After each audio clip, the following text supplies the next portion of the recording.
Hello दोस्तों, SK की पाठशाला 3.5 में आपका स्वागत है। साथियों, आज मैं फिर आप लोगों के समक्ष हाजिर हुआ हूँ ट्रेन से संबंधित प्रश्नों को लेकर। साथ ही वहीं से स्टार्ट करते हैं जहाँ से कल स्टॉप किया था। मतलब ये है कि इससे पहले एक वीडियो मैं ऑलरेडी बनाकर अपलोड कर चुका हूँ। यदि अभी तक आपने वो वीडियो नहीं देखा तो प्लीज़ प्लेलिस्ट में जाकर वो वीडियो देख सकते हैं। और ये जो सीरीज है 4 वीडियो की सीरीज होगी जिसमें हम सारी स्थितियों को एक्सप्लेन करेंगे विद एनिमेशन। तो साथ ही ये सरल इसलिए हो जाता है कि यहाँ हम एनिमेशन के द्वारा आपको समझाते हैं, तो थोड़ा समझना आसान हो जाता है आपके लिए। ठीक है, तो स्टार्ट करते हैं इस प्रश्न से जो कि आप देख पा रहे होंगे। इसमें कहा गया है, देखिएगा, इसमें कहा गया है कि ट्रेन की चाल 60 किलोमीटर प्रति घंटा है और ये लड़के को कितने समय में क्रॉस करती है। इनकी बॉय क्रॉसिंग टाइम इनकी लड़के को कितने समय में क्रॉस कर सकती है, जबकि ट्रेन की लंबाई जो है 300 मीटर दी गई। तो साथ ही आपने फार्मूला एक पढ़ा होगा, दूरी बराबर चाल गुणे समय, स्पीड इनटू टाइम। आप कहेंगे इसमें ये फार्मूला क्यों लगा रहे हैं सर, टाइम बराबर यहाँ पर होता है ट्रेन की लंबाई बटे ट्रेन की चाल, तो वो क्यों नहीं लगा रहे। तो साथ ही ऐसा अगर आप करेंगे तो मुझे लगता है कि इसी वजह से आप परेशान हो जाते हैं इन प्रश्नों में। तो आप आज से ऐसा नहीं करेंगे, आप वही फार्मूला याद रखिए, चाल दूरी समय वाला। तो दूरी बराबर चाल गुणे समय, बस आप ऐसे समझिए इस लड़के को इस ट्रेन द्वारा क्रॉस करने में कितनी दूरी तय करनी पड़ी। तो आप कहेंगे सर इसने अपनी लंबाई के बराबर दूरी तय की इस लड़के को क्रॉस करने के लिए। तो बस दूरी की जगह पर ट्रेन की लंबाई आप लिखो। ट्रेन की लंबाई कितनी, 300 मीटर। ठीक है, 300 मीटर ट्रेन की लंबाई हो गई। अब आप देखेंगे चाल इसकी कितनी है, 60 किलोमीटर पर आवर। तो आप लिख दो 60 किलो, स्पीड है ना, स्पीड 60 किलोमीटर पर आवर, लेकिन हमको दूरी मीटर में दी, समय सेकंड में निकालना है। तो भाई साहब यहाँ पर चाल को मीटर प्रति सेकंड में बदलना होगा। उसके लिए आपके पास हथियार होता है 5/18। 5/18 से जैसे ही आपने गुणा किया, ये किलोमीटर प्रति आवर से मीटर प्रति सेकंड में बदल गई। ठीक है, इसके बाद क्या करना है, टाइम लिखना है। टाइम दिया गया, नहीं दिया गया तो लिख लो ऐसे। अब काटते हैं, देखिए जीरो से जीरो काट सकते हैं या सीधा डायरेक्ट भी काट सकते हैं। देखिए 60 एकन 60 और 6 पंचे 30, यानी कि 60 पंचे 300। ठीक है, 5 एकन 5 और 5 एकन 5, ये तो सारा कुछ खत्म हो गया। यानी आप देख सकते हैं एक बराबर हो गया t/18, है ना। 18 का 1 में गुणा कर दो तो आ गई वैल्यू t बराबर 18 सेकेंड। यानी कि भाई साहब 18 सेकेंड लगेंगे इस ट्रेन को, इस बच्चे को पार करने में। ठीक है, पार भाई साहब, पार का मतलब कतई पार मत समझना, मतलब क्रॉस करने में। ठीक है, अगला प्रश्न देख लेते हैं। अगला प्रश्न ये रहा। तो साथ ही इन दोनों प्रश्नों को देखने से पहले मैंने एक बात बताई थी, उसे तो आपको याद रखना ही रखना है। जब सापेक्ष चाल, मतलब एक ही डायरेक्शन चाल की दी हो, जैसे कि एक ही डायरेक्शन में दोनों चीज़ें चल रही हैं या दो चालें हैं, तो आप समझना चालें घटाई जाएंगी। यानी कि तीसरी चाल निकालने के लिए क्या करना पड़ेगा भाई साहब, घटा के निकालेंगे। जैसे एक चाल S1, दूसरी चाल S2, तो बड़ी चाल, तीसरी जो चाल हम निकालेंगे, सापेक्ष चाल जिसे बोलेंगे, वो जो होगी वो S1 माइनस S2, बड़ी चाल से छोटी चाल घटा के निकलेगी। ठीक है, और जब एक अपोजिट डायरेक्शन वाली क्रिया हो, मतलब एक इधर जा रहा है तो दूसरा ठीक उसके अपोजिट जा रहा हो, तो ये अगर S1 है, ये S2 है, तो तीसरी जो चाल निकाली जाएगी इसे आप ऐच्छिक चाल बोलते हैं, और ये जोड़ के निकाली जाती है S1 प्लस S2। बस इतना याद रखना, काम वही करना है। ठीक है, तो भाई साहब अब करते हैं इस प्रश्न को। तो इस प्रश्न में क्या कहा गया, मतलब साफ साफ कहा गया कि ट्रेन की लंबाई कितनी होगी, जबकि लड़के की चाल जो बॉय की चाल जो है 4 किलोमीटर प्रति घंटा है और ट्रेन की चाल 72 किलोमीटर प्रति घंटा है, और क्रॉसिंग टाइम यानी कि लड़के को क्रॉस करने में लगा समय 18 सेकेंड है। तो भाई साहब करना क्या है, आपने फार्मूला पढ़ा है D बराबर ST, यही फार्मूला लगेगा क्या, बिल्कुल यही लगेगा। डी की जगह पे क्या होगा, ट्रेन की लंबाई। डी की जगह पे आपको क्या लिखना है, ट्रेन की लंबाई। ट्रेन की लंबाई कितनी है नहीं मालूम, तो आप ये लिख सकते हो, कोई दिक्कत नहीं। ठीक है, अब जो स्पीड है एस, स्पीड जो है यहाँ पर 2 दी गई हैं, तो आप क्या दोनों लिखेंगे, बिल्कुल दोनों लिखेंगे, लेकिन घटा के लिखेंगे। यहाँ पर एक एस दिया गया, यहाँ 2 दी गई, किसे लिखना है, इसको लिखना है या इसको, भाई साहब दोनों को लिखना है। कौन से, जब दोनों की डायरेक्शन समान है तो बड़ी चाल से छोटी चाल घटाई जाती है, यही तो बताया। तो 72 माइनस 4 लिखना है आपको। ठीक है, यही तो बताया। जब सेम डायरेक्शन हो तो स्पीड जो है, नई स्पीड जो बनती है सापेक्ष चाल, तो उसे बोलते हैं S1 माइनस S2, यानी बड़ी चाल से छोटी चाल घटा के। अब ये है किसमें, किलोमीटर पर आवर में, और दूरी किसमें है, आपको मीटर में निकालनी है। समय किसमें, सेकंड में दिया गया, तो मीटर प्रति सेकंड में बदलो इसे। तो 5/18 से कर दो गुणा। इसके बाद क्या बचा है आपके पास, आपके पास बचा है टाइम। टाइम कितना है, 18 सेकंड। देखिए 18 से 18 चला गया। अब इसको माइनस करो जरा, कितना आएगा, 68। 68 गुणे 5, सोल्व करो इसे तो कितना आ जाएगा, 3 4 0। अब ये कैसे मैंने निकाल दिया, देखिए 5 से गुणा करना हो तो उस संख्या में कर दो भाग और लगा दो एक 0, यही ट्रिक है। तो हमने क्या किया, 68 का आधा किया 2 से भाग करना होता है ना, उस संख्या में 2 से भाग कर दो, एक जीरो लगा दो। तो 68 में 5 से गुणा करना है तो 2 से भाग किया 34 और यहाँ पे एक जीरो लगा दिया, 340 मीटर हो गया। लंबाई पूछी गई थी, हाँ ठीक है, यानी कि ट्रेन की लंबाई 340 मीटर होगी यहाँ पर। बहुत आसान है साथी। अगला सवाल देख लेते हैं, अगले सवाल में क्या कहा गया वो भी देखते हैं। तो पहले तो आप देखिएगा ये स्थिति कौन सी बन रही है, अपोजिट डायरेक्शन में ये चल रहा है ना, यही स्थिति है। तो ये कहीं ना कहीं अपोजिट डायरेक्शन है, इतना क्लियर हो गया। बस आगे सवाल कैसे बनेगा वो मैं आपको बताता हूँ। करना क्या है, वही फार्मूला जो आपने पढ़ा है, डी बराबर ए एस टी। दूसरा कुछ मत याद करो, डी की जगह पे क्या लेना है, ट्रेन की लंबाई आपको लेनी। डी की जगह पे क्या, ट्रेन की लंबाई। ट्रेन की लंबाई का कितनी है, तो यहाँ पर 150 मीटर है। कितनी, 150 मीटर, ठीक है, बराबर। अब देखिए अपोजिट डायरेक्शन में चल रहा है तो चालों को क्या कर दो, जोड़ दो। एस की जगह पर क्या करना होगा, चालों का योग करना होगा।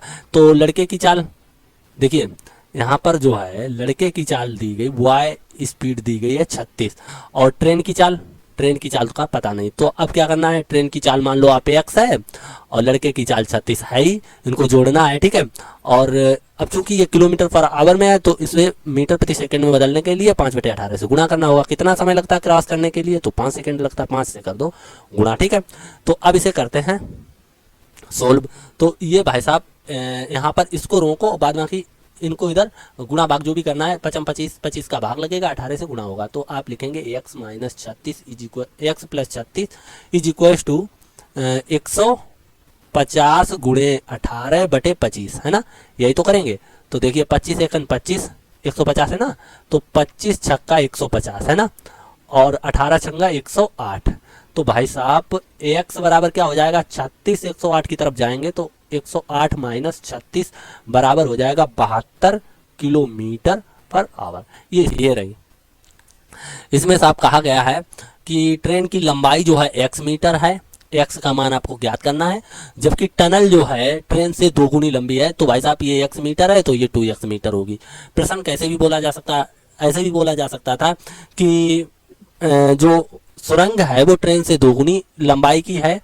तो आप ये बताइए, ट्रेन की चाल 54 किलोमीटर प्रति आवर है, तो आप और टनल को क्रॉस करने में समय जो है 15 सेकंड लगता है। तो भाई साहब ट्रेन की लंबाई ज्ञात कीजिए। यानी क्या बोला गया कि जो सुरंग है वो ट्रेन से 2 गुनी लंबी है, ट्रेन की चाल 54 किलोमीटर पर आवर है, टनल को क्रॉस करने में ट्रेन को जो समय लगता है 15 सेकंड का लगता है। तो भाई साहब आप ये बता दीजिए कि ट्रेन की लंबाई कितनी है, टनल की लंबाई कितनी है, ये भी पूछ सकते हैं ना। तो भाई साहब वही फार्मूला डी बराबर एस टी, हम तो फार्मूला बदलने ही वाले नहीं है। अच्छा डी क्या है, यहाँ पर ट्रेन की लंबाई से ही मुझे रिलेट करना है। तो पहले तो आप देखिएगा ट्रेन कितनी दूरी तय करती है टनल पार करने के लिए, है ना, वही तो देखना है। तो भाई साहब पता चला है कि ट्रेन की लंबाई तो है ही है और टनल की लंबाई है। तो जब ट्रेन की लंबाई x है तो टनल की 2x होगी, क्यों, 2 गुनी की बात हो रही है। तो कुल दूरी कितनी तय की ट्रेन ने, तो आप कहेंगे 3x। कितनी, 3x कर लो। यस की वैल्यू का स्पीड इसकी है 54 किलोमीटर पर आवर। 54 तो लिख लिया, लेकिन मीटर प्रति सेकंड में बदलना है, 5/18 कर दो। ऐसा क्यों करना पड़ा, क्योंकि समय सेकंड में दिया गया और जो इनकी लंबाइयाँ ट्रेन की और टनल की वो दी गई मीटर में, इसलिए ये करना पड़ा, ठीक है। तो समय कितना लग रहा है, आप कहेंगे 15 सेकंड। चलो लिख लो। अब इनको करते हैं सोल्व। 18 एकन 18, 18 3 54 और 3 5 15, 15 15 225, है ना, 225। या छोड़ो, इसको भी इससे काट दो। तो फाइनली x बराबर 225 भी नहीं आएगा, क्या आ जाएगा, 15 पना 75, यानी कि आप कह सकते हैं 75 मीटर। यानी ट्रेन की लंबाई जो है 75 मीटर है, तो ये कितनी हो जाए, 75 दूनी 150 मीटर। यानी टनल जो है 150 मीटर होगी और ट्रेन की लंबाई 75, यानी कि ये रहा 75 मीटर और ये भाई साहब रहा 150 मीटर, 150 मीटर। तो आई होप आप समझ पाए होंगे, ठीक है। अगला प्रश्न क्या है उसे भी समझते हैं जबरदस्त तरीके से। इसमें क्या कहा गया है, अगले प्रश्न में कहा गया है कि ट्रेन की लंबाई 200 मीटर है और ये क्या कहा गया है, ब्रिज की लेंथ जो है, इसकी पुल की लंबाई जो है 250 मीटर है। तो भाई साहब ये बताइए कि ब्रिज को क्रॉस करने में ट्रेन को कितना समय लगेगा। बहुत आसान प्रश्न है। तो सबसे पहले देख लेते हैं स्थिति क्या बन रही है। तो साथी समझ ये आया है कि ये जो ट्रेन है इस ब्रिज को क्रॉस करेगी तो ये अपनी लंबाई तो क्रॉस करेगी, साथ ही साथ इस ब्रिज की लंबाई को भी इसको क्रॉस करना पड़ेगा, ठीक है। तो भाई साहब यहाँ पर कुल दूरी ट्रेन द्वारा चली गई होगी वो डी, मैं मानता हूँ ना, डी बराबर एस टी, यही तो फार्मूला लगाना है। तो डी में क्या क्या मेंशन हो जाएगा, ट्रेन की लंबाई 200 मीटर, प्लस डी में और क्या हो जाएगा, इसके द्वारा चली गई, ब्रिज को क्रॉस किया गया ना, तो ब्रिज की लंबाई, ब्रिज कितना है 250, इनकी पुल की लंबाई 250 मीटर है। तो ये तो हो गई भाई डी की वैल्यू, ठीक है, डी यही तो होगा मान डी का। अब बात करते हैं एस, एस का मतलब स्पीड, स्पीड कितनी है मालूम नहीं, स्पीड इसकी मालूम नहीं, चलो छोड़ो, स्पीड मतलब एस लिख दो आप, ये एस है, एस 5 की तरह बन जाता है इसलिए एक्स मान लेते हैं, ठीक है। अब बात करते हैं समय की, समय कितना लग रहा है, तो आप कहेंगे भाई साहब समय जो है आपके पास 15 सेकंड का है, ठीक है, सोल्व हो गया।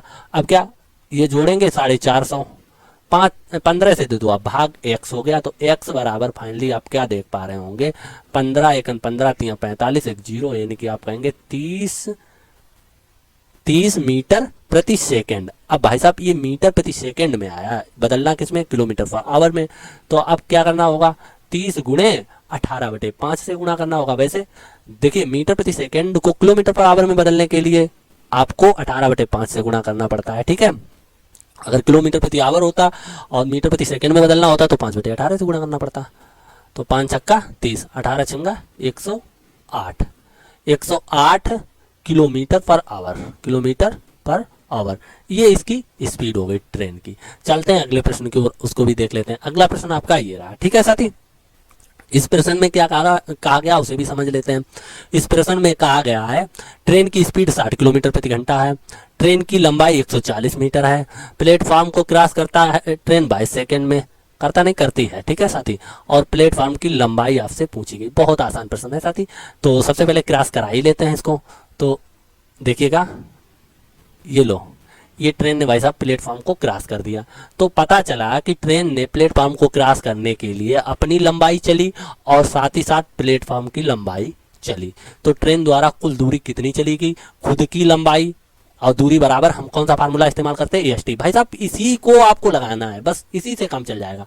डी बराबर एस टी होता है, कुल दूरी कितनी चली, अपनी लंबाई बोले तो ट्रेन की लंबाई कितनी दी गई 140 मीटर, प्लस इसके प्लेटफॉर्म की लंबाई नहीं मालूम है ही नहीं मालूम है, नहीं मालूम तो एल मान लो, ये एल ही तो लिखा है, एल मान लो, ठीक है। और बराबर एस, यस मतलब स्पीड, ट्रेन की स्पीड कितनी है 60 किलोमीटर पर आवर, लेकिन हम इसे मीटर प्रति सेकंड में बदलेंगे। क्यों बदलेंगे, क्योंकि यहाँ पर जो दूरी दी गई, ट्रेन की लंबाई दी गई मीटर में दी गई, समय दिया गया सेकंड में दिया गया, तो मीटर प्रति सेकंड में ही बदलना है। तो साथ ही मैंने 5/18 से गुणा कर दिया। अब टी मतलब समय कितना टाइम लग रहा है 22 सेकंड, तो यहाँ पे 22 से करना है गुणा। तो भाई साहब इससे खेल लेते हैं कट्टा बिल्ली। तो क्या होगा, यहाँ पर 6 3 18, 6 दशामन 60। अब इधर काट लेते हैं, कट रहा है नहीं कट रहा है, छोड़ो, अब तो कुछ कट नहीं रहा है, तो आप इसे ऐसे ही छोड़ सकते हैं, कोई दिक्कत नहीं। ये 22 सेकंड है, बना रहने दो। अब एल बराबर क्या हो जाएगा, 140 को इधर भेज दो, तो ये कितना हो जाएगा 10 पना 50 और 50 बाई संयम 1100, हाँ इतना ही होना चाहिए। चलो छोड़ो, 10 पना 50 लिख लेते हैं, गुणे 22 है ना साथी, और बटे 3 और माइनस 140। चलो इसे सोल्व कर लो फटाफट। तो 50 बाई संयम वही 1100 होंगे, माइनस 140 तिया 420, देख लेते हैं, 0 3 चौके 12, 3 एकन 3 1 4, 420, और बटे में कितना हो जाएगा 3, थोड़ा इन्हें सोल्व कर लो।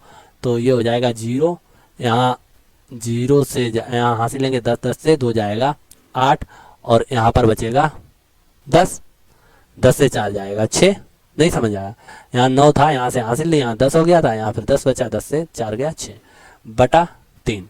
इसको जब सोल्व करेंगे 3 दूनी 6, ये क्या आ गया है, लेंथ आ गई इतने मीटर, यानी इसे को थोड़ा सोल्व कर लो। 3 दूनी 6 और 3 दूनी 6, 2 बचा 20 हो गया, 3 छक्के 18 दशमलव लगाया, 2 बचा 20 हो गया, 3 छक्के 18, 3 छक्के 18, कुल मिला के 226.6 मीटर। इस प्लेटफॉर्म की लंबाई क्या है, 2 एल की वैल्यू निकली ना, और एल क्या थी, इस प्लेटफॉर्म की लंबाई थी, तो 226.6 मीटर इस प्लेटफॉर्म की लंबाई होगी। तो साथ ही अगले प्रश्न की ओर चलते हैं। अगला प्रश्न आपका ये रहा, ये जो है आप देख पा रहे हैं खड़ी ट्रेन है, खड़ी ट्रेन मतलब मालगाड़ी खड़ी है, स्थिर अवस्था में है, ब्रह्मावस्था में है। तो ब्रह्मावस्था में जब खड़ी है तो इसको ये ट्रेन क्रॉस कर रही है, तो ब्रह्मावस्था में तो भाई साहब इसे प्लेटफॉर्म जैसा व्यवहार करेगी, ये प्लेटफॉर्म जैसा व्यवहार करेगी। तो देख लेते हैं क्या होता है। तो भाई साहब इसको क्रॉस करने के लिए इस ट्रेन द्वारा अपनी दूरी तय की गई होगी और इस खड़ी हुई ट्रेन की दूरी तय की होगी इसने, यानी मालगाड़ी की दूरी तय की होगी। तो फार्मूला क्या होता है, डी बराबर एस टी। तो इसके द्वारा कुल दूरी कितनी चलेगी, अपनी लंबाई और प्लस खड़ी मालगाड़ी की लंबाई। तो भाई साहब अपनी लंबाई, ये टी डेस का मतलब है खुद की लंबाई, इस ट्रेन की बात करें टी डबल डेस का मतलब ये जो खड़ी है इसकी लंबाई, ठीक है। तो साथ ही खुद की लंबाई इसकी है 240 मीटर और प्लस खड़ी जो मालगाड़ी है उसकी लंबाई है 360 मीटर। और भाई साहब ये तो हो गई कुल दूरी इसके द्वारा, है ना। इसकी स्पीड कितनी थी, तो आप कहेंगे 81 किलोमीटर पर आवर, लेकिन हमें किलोमीटर से तो नफरत है क्योंकि ये दूरियां मीटर में है, तो इसे हमें मीटर में बनाना होगा। तो हम क्या लिख सकते हैं, 5/18। और समय कितना लगता है भाई साहब, समय लगता है, ये तो पता ही नहीं, समय ही तो नहीं मालूम, समय ही तो पता करना कितनी देर में इसको क्रॉस कर देगी, तो निकाल लेंगे। आसान है साथी, बहुत ही आसान है। तो 9 नेम 81, 9 दूनी 18, ठीक है साथी। अब इनको जोड़ लेते हैं, 0 6 4 10 3 2 5 1 6, 600 बराबर हो जाए, देखिए 600 तो हो ही गया, 2 का गुणा हो जाएगा, 9 का भाग हो जाएगा, 9 क्या 9 पना 45 से भाग, यानी कि 5 का और कर दो, ठीक है, बराबर टी, यानी टी की वैल्यू जो है ये आगे। अब इसको काट लेते हैं ना, 5 एकन 5, 5 एकन 5, 5 दूनी 10, 0 120 है ना। अब क्या करेंगे भाई साहब, 3 से काट दो, 9 से कट जाएगा, नहीं 3 से काटाओ, 3 3 9, 3 चौके 12, 0 40 है ना, 40 हो जाएगा। टी बराबर क्या हो जाएगा, तो आप कहेंगे 4 दूनी 8, 80/3। तो भाई साहब इसे थोड़ा और सोल्व करेंगे तो कितना हो जाएगा, ये हो जाएगा 3 दूनी 6 और यहाँ पर बचा 2 20 हो जाएगा, 3 छक्के 18 है ना साथी, 18 और 2 बचा 2/3, यानी कि 26.2/3 सेकेंड इतना समय लगेगा इस मालगाड़ी को क्रॉस करने में, इस ट्रेन को, ठीक है साथी। तो ठीक है साथी, वीडियो लंबा हो रहा है, आगे हम अगली स्थितियां अगले वीडियो में एक्सप्लेन करेंगे। तो तब तक के लिए जय हिंद साथी।